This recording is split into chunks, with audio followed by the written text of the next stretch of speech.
Welcome to the Sean Trey Show. I've got an interesting guest for you today. Now, would you like to tell people who you are and what you do? My name is Brett Maupin. I am a farrier. I've been a farrier for 13 years now, and I started a TikTok, and then I started a YouTube channel, and it's kind of taken off. So basically, that's what I do is I shoe horses, and somehow I got into the realm of filming it and putting it on the internet. So So for people who yeah, that's what don't I know, do. what is a farrier? A farrier is basically a term for a blacksmith. So it's somebody that takes care of horses' feet. Basically, the term farrier came from back in, the 1800s. The farrier kind of took care of everything. He would take care of the feet, but he would also do like veterinarian stuff, so he would take care of if the horse was sick, but also take care of the feet and all of that. So nowadays, that term is just used for somebody that just is taking care of the feet, and that's a profession in itself now. So basically, what I do is I go around. I have a trailer attached to my truck, and I would drive to someone's ranch or farm, and depending on the amount of horses they have, I would take care of them. So and that ranges from just giving them a basic trim. I just take a little bit of foot off, keep everything, clean and neat, and then also, if there's any type of lameness issues or if the horse has any problems, I'm going to put on some type of shoe that would help, through a vet recommendation, keeping the horse sound and keeping the horse doing what it does, whether that's a English horse, it's a jumper, a dressage horse, or it's a Western horse, it's a team roping horse, cutting, all that stuff. So, in the way that I would set it up kind of depends on the discipline. So, yeah, that's basically what the job is. And yeah, so I just kind of go around and I'll show up at your place if you call me, and if you're like, hey, Brett, I got two horses and I need XYZ, I come out and take care of That's them awesome. for you. So And there's a lot to unpack there. First and foremost, like asking about the profession, talking about your TikTok. But first of all, that's really interesting. Like, I kind of fell into this because when let me see how to set this up. When I am trying to get my daughter to sleep, my wife is a professional singer and she'll often go out to shows, and it's my job to get my daughter to sleep. And my daughter does not like to go to sleep. And so I'll be sitting there just kind of like, just sitting there with her while she's tossing and turning. And I was just finding videos on Instagram and Facebook, and suddenly I fell into this world of trimming, like trimming horses like hooves, yeah, and like I just saw a couple of these videos, and it's become like this thing. There's that. There's a couple guys that I follow that do cows hoofs trimming as well. It's yeah, like the Hoof the hoof GP or whatever that GP, and guy's name is. Yeah, that guy's yeah, making yeah, some yeah. money now too, man. He's Dude, that guy's killing it, and his setup is like so perfect too because he has him in that stanchion, right. so he can just set the camera up and Yep. and do his thing. Yeah, and he started. It's a I followed him for a long time. And like in the beginning, he was like, just, it's like basics. Like, dude's got the nice truck now. He's got, all yeah, logoed out. And I was just like, wow, that's really awesome. I'm happy for him. But like, that's one of the really interesting things, yeah, though, too. And this is what I want to pick at. Like, I've been doing media for companies and people for a long time, and celebrities. hmm And the formula was pretty straightforward. You create kind of this long form content, you try to find a story. Then TikTok came along, and it's a whole different thing. And like the TikTok videos from, and companies are still figuring it out. People are still figuring it out. But like what, because yeah, it's like little dancing, like people just, it's wild. But then yeah. people have been crushing it with content like what you're doing, man. And so talk to me. How did you get onto TikTok, and how did that whole thing, just take off? Okay, so I'm probably like you in the sense that when I first heard about TikTok, I just assumed it was like a bunch of kids like doing like Yeah. dances, and I didn't really know what it was. And the funny part is, before I started all of this, I took like a social media hiatus like 6 months before. So I literally didn't have social media for like 6 months, and then I was at dinner with a group of friends, and my buddy's girlfriend goes, "Hey, you're a farrier, right?" And I'm like, "Yeah." And she goes, "Did you know that they're famous on TikTok?" And I was like, "What does that even mean? Like, what do you mean that they're famous on TikTok?" And she like shows me her phone, and there's like people trimming feet on there, and I'm like, "That's really weird." So then I just started, it's what I do for a living, and I've been doing it at that point for 12 years, you know? And so I looked at it and I'm like, wow, this is really weird. And I looked at the views and it was like 90 No, million it's views. I'm like, insane, dude. what? It's I'm like, what? insane. What do you mean? So I don't know, man. I just was like, oh, I'm gonna just try it. I'm gonna just try it. So I just downloaded TikTok, had no idea what I was doing, and I went to work that next Monday because it was like a Friday night. And that Monday I went and I filmed 3 videos, and it was just me like knifing some feet and like burning on a shoe and doing like typical stuff. And I was like, okay. And I posted those, and they got like 40,000 views, which is pretty Yeah, insane. And I'm like, that's weird. And then I went to work like a couple days later, and I have like an apprentice that yeah. helps me. So I have a guy that helps me, he Holds comes the with me, and camera. that's who does most of the. Well, funny part is like he came to learn how to shoe horses, and I got into this weird place where I'm like, here, hold this camera, like. So the fourth video I ever posted, I think it's like currently has like 35 million views. The fourth Oh my video I ever god. posted. I'm just like, I don't even know what to do with that. So I didn't really take it serious until I got to like, because all my friends would be like, "Look, Brett's TikTok famous or whatever," and I'm like, I don't even know what that means. And then I got to like 500,000 followers. I'm like, whatever. And then I hit 1 million, and then that's when people started contacting me and like, "Hey, are you gonna like take this serious?" I'm like, I probably should, right? Like this is, people work really hard to get to where I'm at, and I kind of just like fell into this thing. And then I started contacting other creators and like asking like, "Hey, like, how do I go about doing this?" And they're like, "You need to make a YouTube channel." And I'm like, "Okay." So I made a YouTube channel, and my second video I ever posted has like 67 million views. Holy shit. So like I don't know, I don't really know what to do with that, right? Like I didn't work this hard to like get, like I feel like very fortunate that I got into this position, right? Like I got this, um, you know, I got this like huge platform and all the success like very Yeah. easily, but now I guess run with it and just keep doing what I'm doing. But it's really weird. I was never like a big social media guy. Like you can look at my Instagram. I've posted in like however long I've had it, maybe like 10 times. Like I'm not a big poster. It's not like every day like here I am. But now I'm in this weird spot where every week I got to post like 5 videos and make a YouTube. I have an editor now and that I like talk with about thumbnails and yeah, it's just a weird place It's I got awesome. to. So It's awesome. Well, and it's awesome because like, and I'm not gonna lie though, like my wife and my daughter will like just start binge watching some crazy stuff at times. And there's a couple of videos that they really love. One of the things is I don't know, but these are also like TikTok famous, like the zit popping videos. I don't know if you've seen those, oh but people yeah, I've seen people are them. I'm just just I like I can't can't do handle it. some of them. My wife sends it to me. I'm like, I can't roll with that. I can't. But like, Mm-mm, mm-mm. but it's like when my daughter was like watching, the horses and hoof getting trimmed, and she was just like, it's so satisfying. Like, and she's 6, and she's just like, I can't look away. It's just so satisfying to watch. And like that's the crazy part is Yeah. like I'm not a farrier, but I know now all the steps to trim.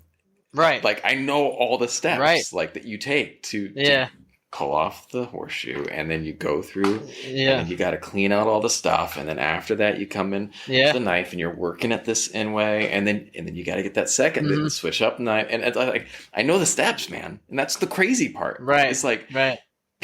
people know it, and like there's this whole following, and it's like 67 million. I mean, it's a thing, and like That's just on just on YouTube. YouTube on. Like TikTok is a that yeah, like TikTok is I think my the most viewed video I have on TikTok currently has like 270 That's million views. unreal. I don't even know what to Yeah. do with that. Like I don't even know. I don't know. I just posted it and like that one was weird. I just posted it and within I don't know 15 minutes it had 500,000 views. I was like this is You know what's crazy. crazy? Crazy. It This is the nut thing. Like the amount of time that goes into consuming this stuff. There was this one interesting fact that was like, remember Gangnam Style, Oppa Gangnam Style. yeah, Yeah. yeah, yeah, So yeah, they yeah, did yeah. the math on that song for the number of views it had by the minutes it was, And they realized if it was one person sitting down and watching Gangnam Style for the collective time that it has been viewed, it was something like 10,000 years. That's It's insane. insane, man. It was like That's insane. 10,000 years of Gangnam Style just Yeah. playing, and like Yep. that's Yep. crazy. But like that's like the same thing. There's like millions of hmm people have now consumed and just been like, yeah, show me that hoof getting trimmed, man. It's wild. For me, I think that a lot of people, it's more of like a not shock and awe, but like it's just like, oh, I didn't really realize like that's what went Right? into it. And the funny part is like I've told people, in person, they'll be like, "What do you do for a living?" And I'll be like, "Oh, I'm a farrier." And they're like, "What's that?" And I just explain it. I put shoes on horses' feet. And I've literally had people be like, "That's not a real job." And I'm like, yeah, well, it is because I get Yeah, paid to right. do it, so it's a real job. But I think people like really forgot that that's still a Yeah, thing, right? Because let's say in the 20s and the 30s and before that, that was I was the mechanic. I was the guy you yeah, took your yeah, car to. You know yep, what I mean? Like that's kind of where it all stemmed back from, and then we got into this place where it went less from transportation to um, now it's just a yeah, hobby that people kind of like forgot that that was a thing, but people have been doing this to horses' feet for like I think the first thing that they can trace back to actually like being a shoe was like they took palm fronds like the I think the Indo-Chinese or something like the Mongolians would take palm fronds and they would weave them up that's horses' wild. legs and they would keep them on the horses with them, and when they would just wear out they just put new That's ones wild. on because they've been traveling over the Yeah, landscape for so long, and that was the transportation, and that's basically what this whole thing stemmed from, right? Like you would take your horse and you would ride it, and if I just rode a horse through the mountains, right, with no protection over his feet, you'd get only so far and then the horse couldn't yep, walk because you got to think of as the foot, um it is like your fingernail, but it's a much tougher yeah, version of it, right? But you think of the ground as like yeah. sandpaper, so it's just like over and over and over and over and over again, you're gonna wear all that down. So that's why they had to figure something else out. But back to what I was saying is like I think it was such an integral part of like being a human being, like horses got Yeah, us no, here, that's what it was. It's what we did, but now people forget about it. And I think like the part about TikTok that's weird is people see that and they kind of realize like, oh yeah, like there's horses, you know, there's got to be people that take care of them, so they're just like so like, oh yeah, wow, that's what you do, and I don't think they really realize like that's what goes into it. So I think that's a lot of what Did, I think that's a lot of did you the ever hype, I did guess you you ever could call see it. the TV show back in the day, This Old House? Bob Vila, I like old haven't, school. no. Like I mean, Mm-mm. it was in the 70s or 80s, and the guy would just go in and like they have pimp your house or pimp your ride and stuff. This Mm-mm. was like literally this dude would go in and just take these old houses and flip them. And what was crazy about it Right. was like it wasn't like now the shows are all cosmetic and it's like oh yeah, take a look at this. It's all about big personalities. This guy was like, Mm-hmm. we're going to show you Yeah. how to create this correct bevel on this thing and replace this piece in the banister. And it's Yeah. like it was wild because like and like you had said, there are jobs that people have had for thousands of years. The Mm-hmm. other type of video I love to binge watch is like the Japanese style carpentry. Like, Yeah. dude, Yeah. I know exactly those what you're talking super about. exact cuts and these things fit Yep. together, and there's this one wood pin that Yep. drops in. You're like, whoa! Yeah, and just beautiful, like just treated wood, and yeah, And it's. but and I think that's like what you're getting at though is like we have forgotten like so much of like it may be hmm like 500 years or even 100 years because and that's what you're pointing out, the rate of change 100 years ago. A farrier was like your mechanic, but now it's hmm like so maybe in 100 years with automation, like people are going to just forget like like taxi driver or something. That's going to be a job that will disappear when cars become automated. Absolutely, yeah, And they'll be like, absolutely. you guys used to Um, drive places? right, right, and I mean, I don't know how old your children are, but there's a good possibility that they might not get a driver's license Right? ever, right? Right? I don't know how old they are, but there's definitely, kids that are like I have a nephew and he's almost a year old. And I honestly he might have a driver's license, I don't know. But, it wouldn't surprise me if he never Well, I mean, had like, one, I remember when I was right? a kid and, like, we would joke about, like, maybe someday there's going to be telephones that you can see the person. And I mean, it was like, like, you're Yeah. like, that's never going to happen. But that dude, FaceTime, Yeah. it's right there. Yeah, now we're doing it Yeah, right right. now. And Yeah. it's like, and that's the crazy part. I'm in Vietnam. Like, I'm in Southeast Asia right now. And, like, that's the craziest part. Like, Yep. you can connect with people around the world. And it's so mind blowingly fast that things change Oh, and yeah. things have become Yeah. obsolete or seemingly obsolete, but that they're still there, and Mm. like there's still, and that's what I love about what is it, Mike Rowe and his Dirty Jobs each series, and Oh, the yeah, yeah, guy's yeah. great because Mhm. he's going out and going, no matter we live in I live in the middle of Saigon, and plumbing here is different, and it's really wild, and there's this one job here that's nuts, and it's the of all the jobs, and it's literally like a sewer diver. And so, because there's a lot of plastic pollution in Vietnam and in Southeast Asia in general, and so, and I'm explaining. So every once a year, we get like in front of my house, like right almost in our house, is where like the access point is to the large sewer line that goes up and down the street. And so Right. they will be like, come to our house sometimes and like, hey, we need to clean out the line. It's gotten backed up with plastic. We're like, okay. And so I was expecting, I've seen people do this in like New York and stuff and seen videos, and the guys are wearing a full Mhm. hazmat suits with diving stuff. Yeah. Dude gets in here, he's wearing a pair of coveralls and he just lowers himself No down in. way. Yeah, no, I'm serious. He's wearing a pair of sandals and coveralls and he just lowers himself down in, and he's got a bucket and he's just, and I watched it and I was like, and like, because we have to have someone down there watching because we got all these motorcycles and stuff. And like, I'm watching this and I can't look away. And like, he lowers himself down to like this, and he's just, and he does it by feel. And he's just pulling stuff out in these buckets, tossing it aside. And then when they're done, they get a hose out and they hose the guy off. And I was just like, Dude, oh my what? God. And I'm just telling my wife, I was like, oh my God. Like, I can't believe that. And my point being is we have this framework, whether you're from this country, that country, of like, well, but that's like, you go back 500 years, to Europe, and everyone was tossing bedpans, like leftovers out the window in In the the street, street. Yeah, in Hey the guys out street. there, Yeah. So that's the way it was, Right. and Yeah, and now like you couldn't pay someone, I feel like in the States anyways, to do that job. No oh, way. There's no no way. way. Or the person's making like, this is the crazy part. This is like what Mike Rowe points out, is like they'd be making like 500 grand a year because of like, like there's this really high pay for people. People don't want to do that anymore. You know what I mean? Understandably, I don't want to climb in the sewage, Yeah. but like it's nuts, or we've automated it, or we're going to have robots that do it. You know what I mean? For me, it's funny you say that because my trade, I can't find anybody to help me, honestly. That's Like there's wild. a when I, because I just moved from California to Okay. Texas. I'm in North Texas now. I have family here and stuff.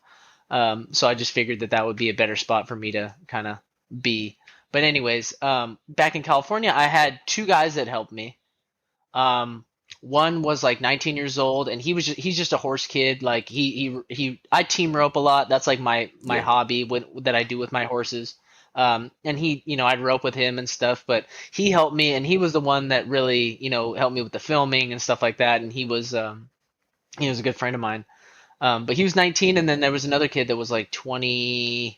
I think he's 22 or 23, but that's it. That's all we could find. And I'm talking about like multiple farriers in that area. Couldn't find anybody to really help That's us. wild. And because it's a trade, and it's hard work, it really Yeah. is. And it's not good for your body. I don't know if But you understand the you gotta position kind that of. you're just. Oh no, you're bent over Oh at the God. waist. You're completely bent over. So you have the foot in between your feet or in between your legs, and you're just kind of Oh hunched man. over. Um, so it's really hard on your back. and it's long hours, and but I don't have a boss. That's the Mhm. trade-off. Like I don't, when I was an apprentice, you have a boss, but it's kind of like a paid apprenticeship. I got paid to learn how to do this, and then I kind of migrated into doing it by myself. But now I have the freedom to, like, I saved up some money and I moved to Texas, and I don't have anybody being like, you got to be, I get to kind of go at my own pace and figure stuff out, and not have a boss. But that's the trade-off. But nowadays people don't want to. They want, like, right now they want, no, I want to make this money and not have a boss. It's like, well, you could be an apprentice for 5 6 years Yeah. and really figure this out, and then for the rest of your life you have a skill that you know how to do. You don't need a boss, and it kind of travels anywhere. There's horses everywhere. Like, I just picked here because I have family, and this is pretty Yeah, I dense was gonna horse say it's horse country. country. But oh yeah. um but going back to, like, the trades and stuff, people just don't want to work. And I understand not wanting to go to, like, a corporate office and sit there and work for some giant conglomerate and for eight, whatever. But for me, I couldn't sit inside all day. I just couldn't do it. But being able to have that freedom, like when I want to go, I just decide, hey, this weekend I'm going to go duck hunting with my friends in Colorado. I don't have to Yeah. ask anybody. I just make sure all my stuff's done and I go do my stuff.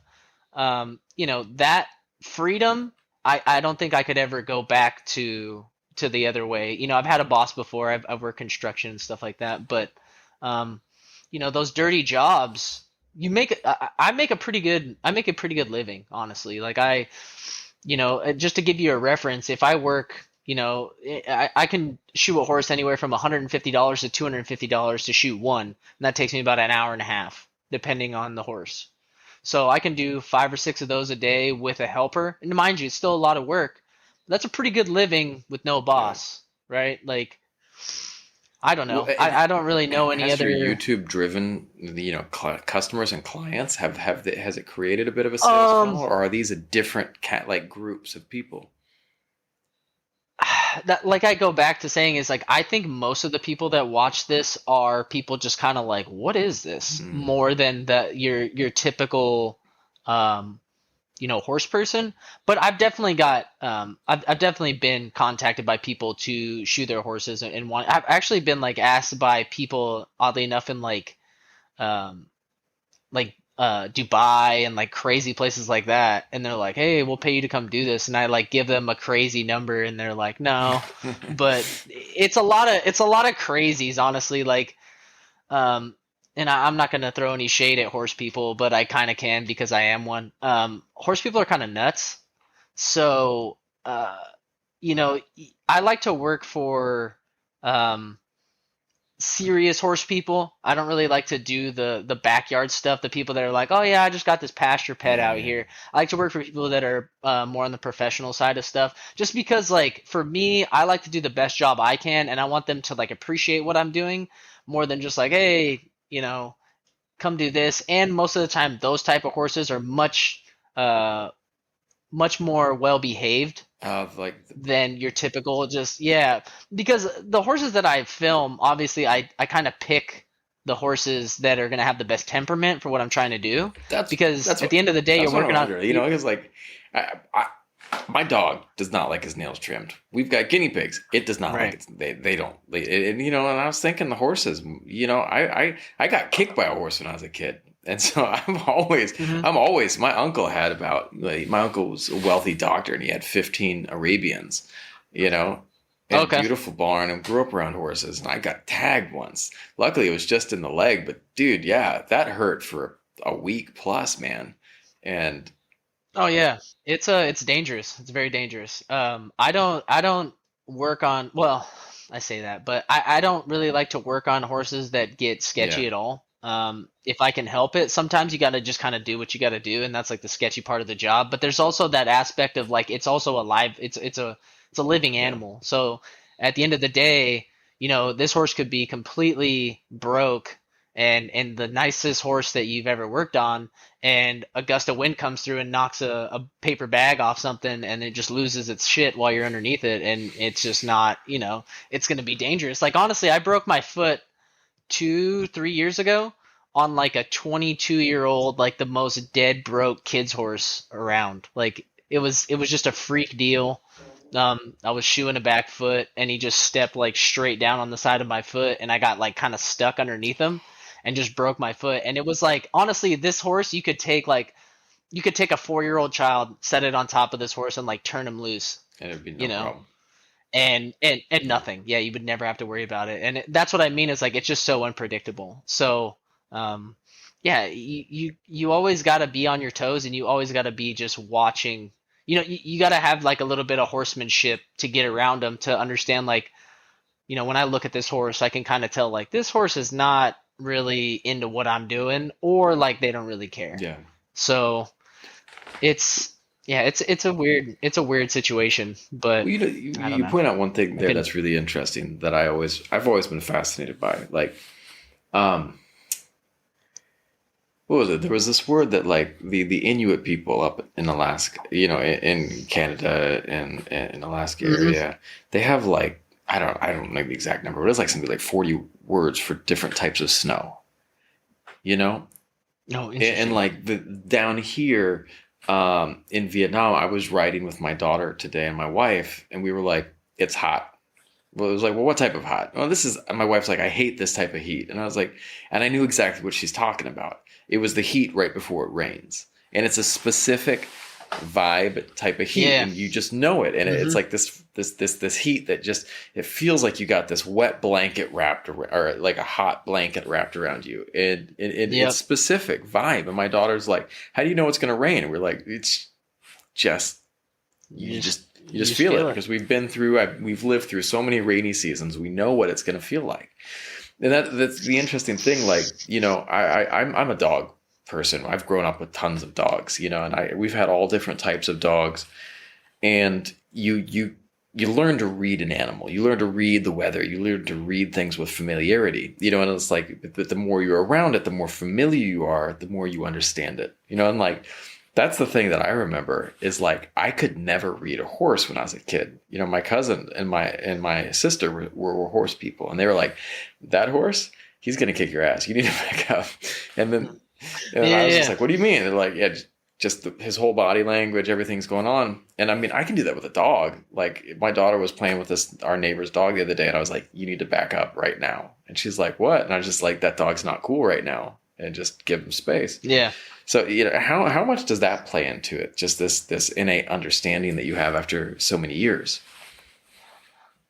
So I've owned horses. I think we were like four. I was like 4 years old. When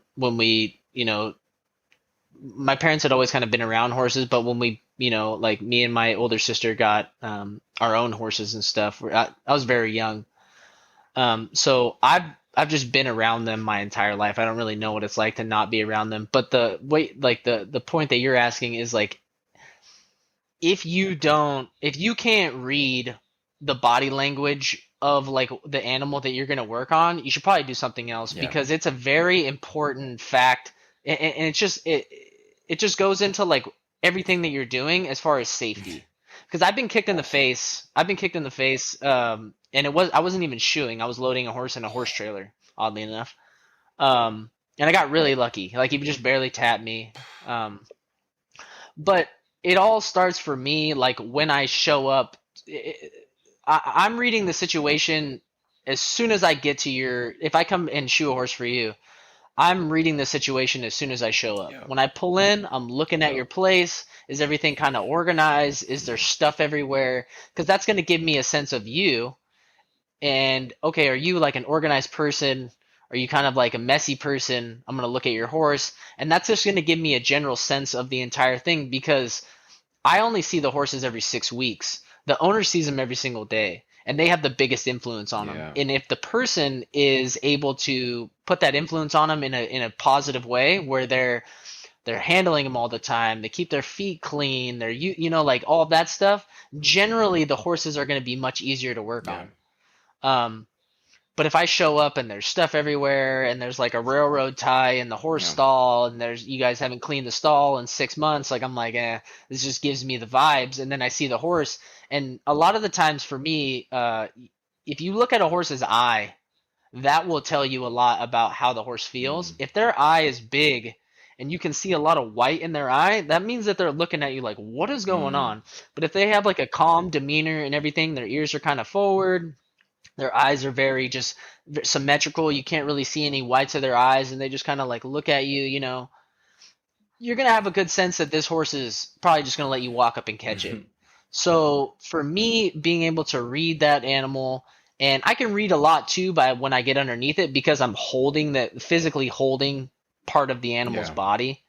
Um, so that gives me a pretty good sense too. And going back to the person too, when I talk to somebody, I'm reading Yeah. them because people will lie to you. And for me, that's a dangerous proposition because if you go, oh yeah, my horse doesn't kick, oh my horse isn't scared of this, oh blah blah blah, and then I get underneath and something goes wrong, and they're like, oh he's never done that before, and I'm like that's weird, like why have you gone through five different horseshoe? Like it just Yeah. like it starts to all make sense. So it kind of goes to both things. It's like I look at the horse, and for me, reading the horse is the easiest part, right? Like I can look at this horse and be like, okay, this horse looks pretty calm. Everything looks, where it should be. But getting the general sense of the entire situation is I think what keeps you safer because people are just gonna they're full of shit. They want their horses done and they wanna go about their There was day. you're tapping on something that I absolutely love, and that's the concept of like situational awareness. And I'm a huge proponent of. I'm a black belt in judo, and a couple of my Okay. judo teachers were like former military guys, and they were like always like keep your head on a swivel, paying attention to everything, watching everything. My dad is the exact opposite. My dad is in no way a military guy. He's just like trusting and loves everyone. And when he came to visit here, like it's actually really safe here in Southeast Asia. You're never gonna. People are not Hmm. gonna get killed or murdered or stuff, but petty crime is crazy high. Like pickpockets or, like one of the things that's most common is snatching phones. People will be out on the street holding their phone up, and someone just comes like on a motorbike, snatches it, and they run and they dash. And they're extremely skilled at these snatch and grabs on a bike. And my dad was just walking through through the market and just was like, hey, look at this over here, look at this over here. And my friend Micah was like, your dad's getting tailed right now. Did you see that? And I looked over, and there were straight up two guys that were just making their way slowly behind him. And so I was like, I need to corral them. I corralled my mom and my dad. I was like, you guys are going back to the bus. You guys are going to wait there, and then we'll bring you out and walk you through. They totally were. They were getting totally trailed by these people. And my friend Micah has got great situational awareness, and he always pays attention to that stuff. And one of the things that I love, we ride motorcycles here. And one of the things that I love about riding a motorcycle, and I think it's going to be similar in many ways to riding a horse, you can't get distracted when you're riding a motorcycle.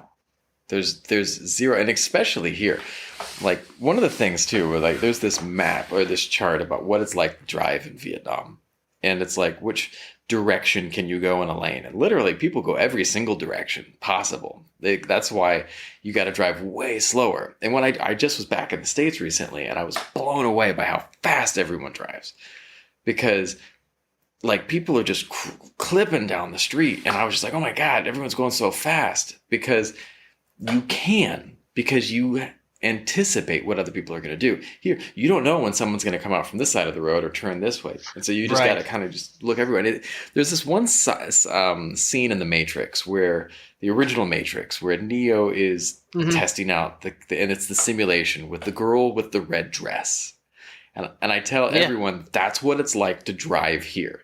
If you for 2 seconds look this way and get distracted by anything over here, you come back and there's someone pulling in front of you. So Yeah. you always have to be, situationally aware at all times. I feel we live in such a distracted society. Like everyone's all over the place. And I love to like that you talk about you get there, and from the moment you get there, you're reading the situation. Yeah. You have to because that's the other thing about what I'm doing is I go places by myself and um A lot of times, I don't know these people. I don't know, I don't tell anybody where I'm going, like I don't disclose with everybody like, hey, on Tuesday I'm gonna go to this place I've never been Hmm. before. So it kind of like falls on me to keep myself safe. And like I'll give you an example. I was uh I was shoeing a horse, and this was like really early on in my career as far as being on my own, as far as not working under someone. And this was in California, and I went to this place, and I'd shod the horses a couple times before. But where you went to do the horses, you had to go like down this hill into this kind of like canyon, and the barn was down at the bottom.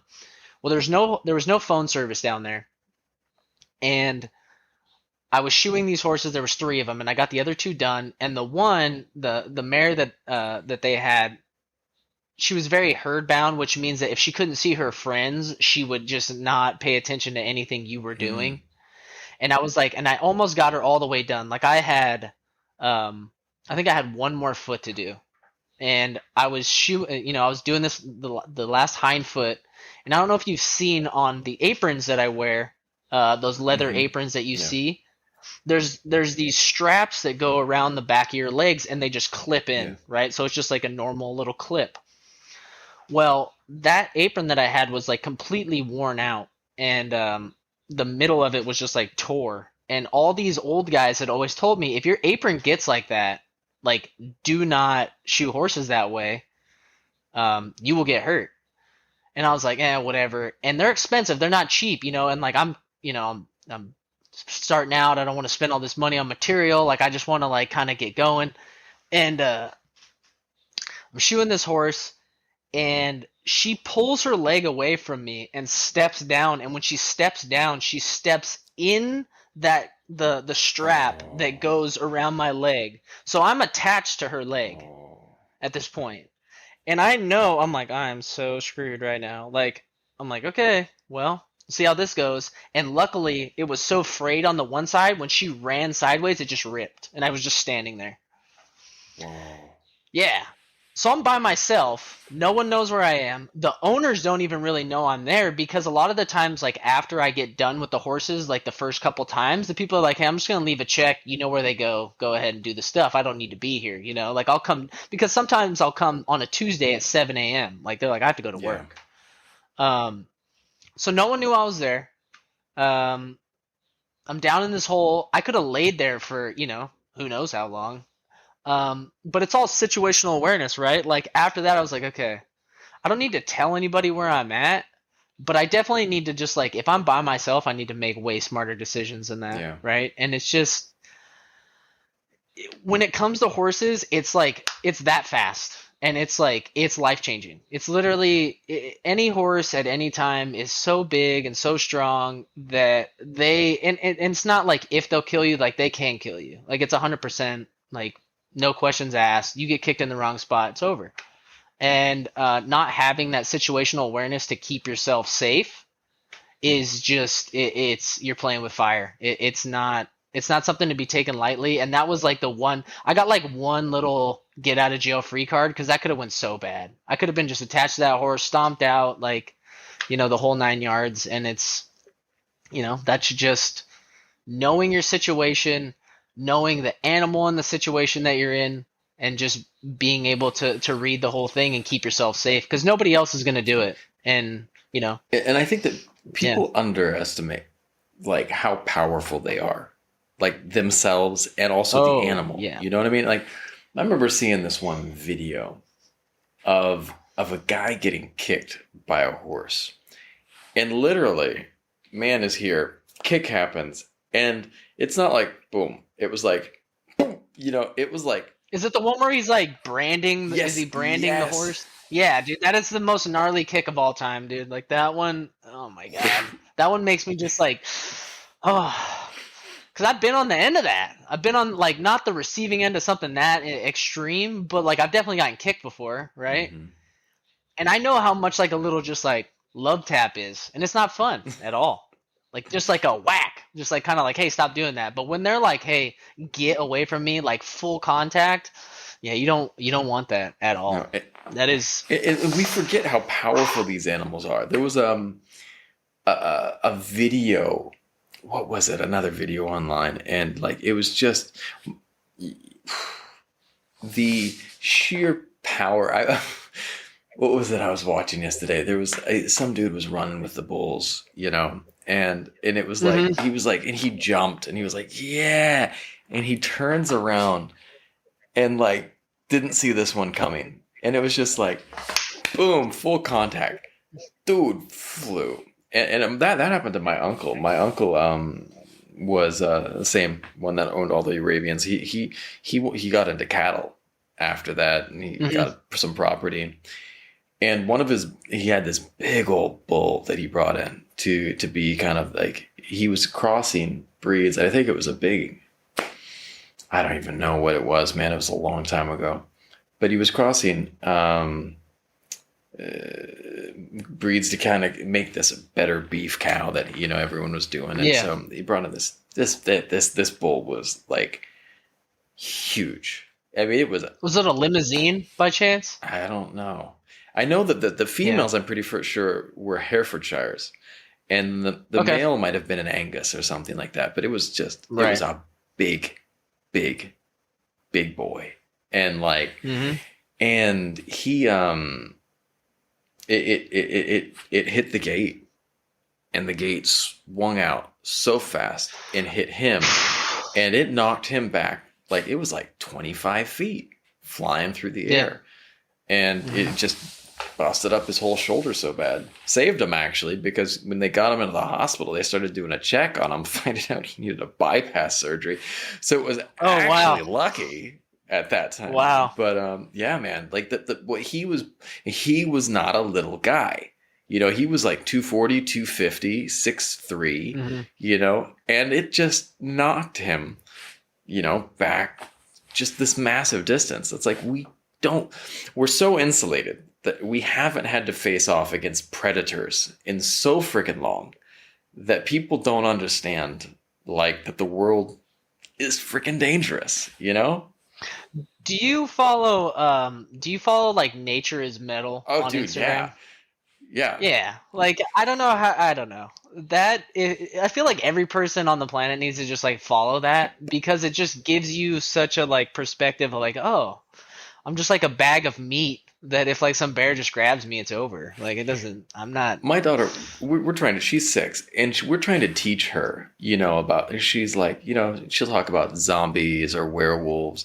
We watched Indiana Jones Temple of Doom the other day with her. Yeah. And she was like, we're like, you don't need to be afraid of this. This is not scary. This is fake. But I would then really quickly said, but there is some really scary stuff out there that you actually do need to be afraid of. Bears. Don't mess with bears. Like, No. Joe Rogan in his podcast was talking about, like, he's like, can you imagine being eaten by a bear? And like, it's just it's just like, but the animal that freaks me out the most after watching Nature is Brutal, the one animal that terrifies me are those African wild dogs. Dude, they're so. Oh my god! Like when they eat like the elephant like or like the water buffalo like stuck in the water, And they're just, you're just like they always, it's first of just all, they like always go for the backside. And, yep, and then yep, And then I saw them like eating this one gazelle. And there's a reason those African dogs eat the way they do, because they're a small predator on, and where there's a lot of animals that are going to steal from them, like lions and hyenas and these yeah, animals that are just, and leopards are going to totally poach their meal. But the thing is like, they took down this one like little baby gazelle, and then 4 of them came and went and ripped it in pieces. And yeah, like, I was just yep. like that. And it was just like, wow, we are. But I at first I followed that page, and then I unfollowed it. I was like, oh, it's too much for me. I can't handle this. But I was like, no, Yeah. no.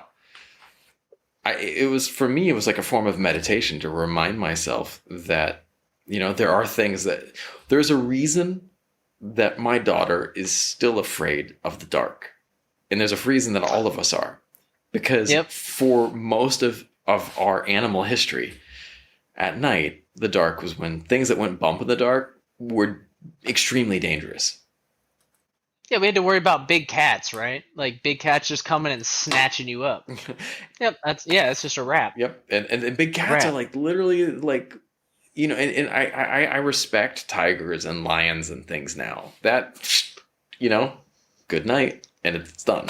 You know, it's not an half. So do you like do you eat meat? Yeah, yeah, yeah. Okay. So I like to hunt, like I deer hunt, I hunt for, birds. I really like bird hunting.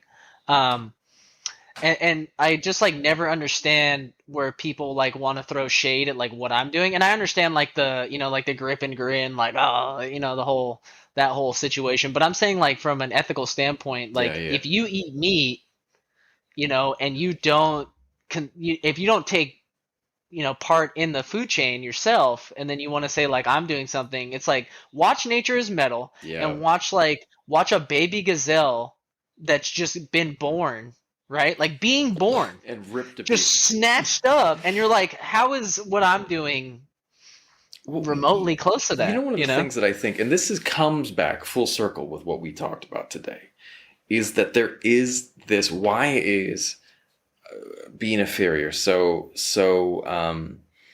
interesting on TikTok? Why was Daniel Day-Lewis's performance as the butcher in Gangs of New York so interesting? Because right? the dude went and studied, old school butchering, and like, and one of the things I noticed in the U.S., and I think this is a big problem in the Western world, and they don't have it as much here. I roll up the street to the market, and they're still selling chickens, like the whole chicken, and Mm-hmm. cut the head off. You pluck the feathers out, and everything is sold alive, just right up the street, the market right here. It's all there, Mm-hmm. and you see the animal.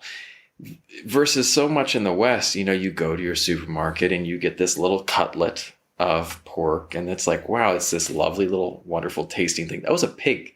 Like, and pigs are smarter than dogs, and Yeah. so Yeah. I mean, I'm not getting into ethical things here at all, man. It's just like, we are so separated from the world around us is what I'm getting at. Absolutely. And Yeah. that's why I Absolutely. love Nature is Metal, because my friend is a Navy SEAL. He used to be. Now he makes really, really nice knives. And Andy Arabito, he makes the half-face blades, really great blades. And it's, Oh, I've heard of that guy. yeah. I've heard of that guy before. Yeah. We were roommates in San Diego. He's one of my brother's best friends. You're And from San Diego? I lived in San Diego, but I'm actually from the Bay Area, but I grew up down in San Diego in San Pasqual area, Escondido. Oh, dude, I'm from Ramona, California. Dude, Ramona was right up the hill. I was Yeah, I was right at yeah. the bottom of the hill at San Pasqual Valley. Yeah, dude, that's where I like every day I'd go down the 78 into I, Escondido. Like that's where I did. I that's worked so much right that's where I there. That's lived, man. wild. That's wild. There you go. That's where I grew up. That's where I went to high school, right at the bottom of the hill. You come down Oh, the windy crazy. hill. There was like the little Christian school there, San Pasqual Academy. And that's where I went to school. Yeah. Yeah, man. Yeah, that's crazy. That's Wow. awesome. Yeah. Small world. Right. But it's going back to the San Pasqual Valley. I grew up and we were out catching rattlesnakes. We were out there, like just in it, man. And I hope that's something that kids in the future will still have too, man.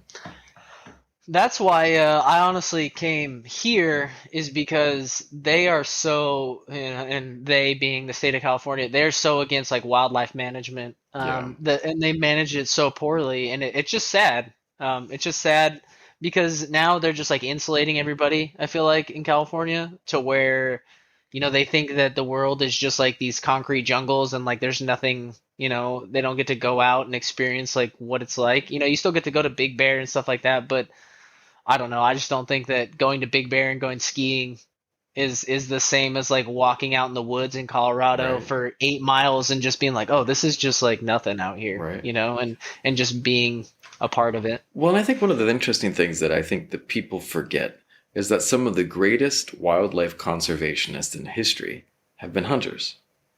And go back to like Teddy Roosevelt. Like the Hmm. man was an avid hunter. Like he hunted Yeah. everything, but he was also the person that set up the national park system because he wanted there to be a place that animals could be, And so, and whether they manage things correctly or not, I'm saying like people that hunt want there to still be nature. You know what I mean? Well, he's Teddy Roosevelt's the reason that we have deeded land to us. That's like why all of us are public landowners, right? And that's why there's just like eminent domain hasn't came in and just snatched up all the land. Is like so that all of us can experience nature. Right. And I don't think a lot of people understand that. Like I can't remember the exact percentage, but like of all things that are related to hunting, like a good amount of it, like I think it's like 5 to 10% are goes straight to conservation. You Exactly. know, and I don't know. It's just frustrating because people look at it with such a negative stigma, and for good reason, because there is people on social media that kind of do, and the whole like some of the outdoor TV stuff where they're just like naming these deer and doing weird stuff. Like I'm not really into that, but the people that are just doing it, because they want to just sustain themselves, like me, like like I have in my freezer right now, like I have a bunch of goose that I killed in January and made it into some summer sausage, and I gave it to my friends, and I eat it, and I know exactly like the process, like where that came from, Yep. how it got here. And to me that's just like it's a good feeling, and I know exactly what it is, where it came from, and it's really rewarding. And that life is still being honored and respected. You know what I mean? Hmm. Like, and I think that's one of the most important things. And one of the things that I was coming back to what Andy said, and Andy would point out to me, he's like, the world that you think exists is not what the world is really like. And I think that's one of the biggest problems that everyone has. And I mean, this could be, and I'm not talking liberal conservative. I'm saying, we all have a preconceived idea of what the world is like. And you step outside your own country, and suddenly there's a whole new, like, and to get back to my example of the guy that was, sewage diving, Yeah. like that, mind blown, because it was just in a different part of the world. Things were handled in a different way, And we were watching this YouTube video the other day where it was the coldest city in the world, and like how when they were walking across the town, they had to, like, people could only be outside for like 5 minutes before they had to go into some building. It was insane, man. It was the way this whole city functioned. It was somewhere up in Siberia, I think. It was just like, it wasn't like Antarctica. It was just like this super frigid area that was like still a city. And it was wild. It was a Was it wild. called? Was that documentary Happy People by chance? Maybe. I don't know. Do you, I jumped in the middle of my wife and daughter watching it, and I was just blown away. Yeah, Happy People's. I think it's a Werner Herzog documentary about these reindeer herders in the taiga, and they're just like the happiest people, and they live in like this sub-zero culture, and they just live off the land, like herding reindeer. Like it's crazy. It's just That crazy. wasn't it, but that sounds awesome, and I'm gonna Yeah, have to look that up. yeah, it's called Happy People. This was like a city in Russia. These people were not happy. It was like everyone was Yeah. really They're like, what am I doing here? we Yeah. need vodka to stay Yeah, warm, yeah, just potatoes and vodka. right? Oh, it's crazy. Yeah, Man, people just I don't know. I think that you get so stuck to this thing, right? Like you yes, just and yes, I'm guilty of it. I'm very and like I'm not saying I'm above it. Like I'm not saying that and the slightest. So don't get me wrong. I really and it's hard for me because now with posting and monitoring like how all my stuff goes, I'm not necessarily looking at like I'm not just like scrolling through an Instagram feed, but I am addicted to like how is this video doing and da da da da da, and I like have to just like really try to like post stuff and just put it away and just be like okay yeah, over here because I'll catch myself at dinner with friends and stuff and I'm like looking at like how a TikTok video did and I'm like why am I doing this? I need to like talk to my friends. Like right. it's it's it's hard it's really hard, but I try to manage it, and Right. I'm not very good at it. I'll admit I'm not very good at it. If you could go back in time and give some advice to your younger self, what advice would you like to give yourself? Not changing the past, just advice. Just advice. I think I would tell myself like save some more money. Don't do all the I don't know though because like I've had so many good experiences. Yeah. I guess it would just be. I wish I would have started kind of like developing myself as far as like really trying to like figure out who I am and like what I want to do and do all those things and just like kind of go down that path a little bit sooner. Instead of Yeah. just kind of like wandering around. But I guess that's just part of figuring it out, right? You just kind of wandering around and then something sticks, I guess. Right. But yeah, I think I would just, and I probably tell myself like, just you're doing fine, because I just I would always just tell myself like like I gotta get after it, I gotta get after it. But I don't know. Yeah, just save a little bit of money and just have a little bit more fun. I don't know.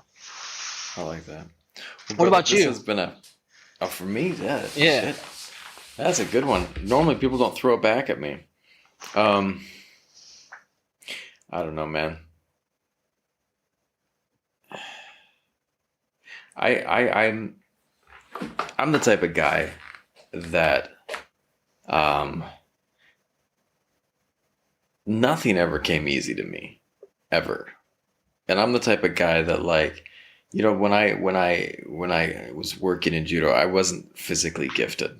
I wasn't the guy who just was like, we had one guy, I played volleyball too. We had one guy at my college. The dude could jump. He had like a 45-inch vert. And he was just like, and he couldn't play. And he just had, but like, he didn't really have heart. You know what I mean? And it Mm-hmm. was just so easy to him. And for me, though, and I'm not a judgment of anyone. Everyone's got their own journey. But for me, nothing ever came easy. And I think there were so many times that I really wanted to quit. And I just would keep going. But I would probably go back and tell myself, keep hustling, man. It'll pay off eventually. And Yeah. maybe you don't get good at something, but you become a better human being. And I like that.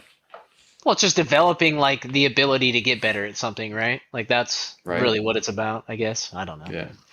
No, I think so. I mean, what was it? There was like a great book back in the day called Zen and the Art of Archery, and it was Yeah. like and I love the whole idea of that. Like, it's not about hitting the target; it's about the journey. It's all about the journey, Mm-hmm. about getting, and then suddenly you've been doing this for 50 years and you hit the target.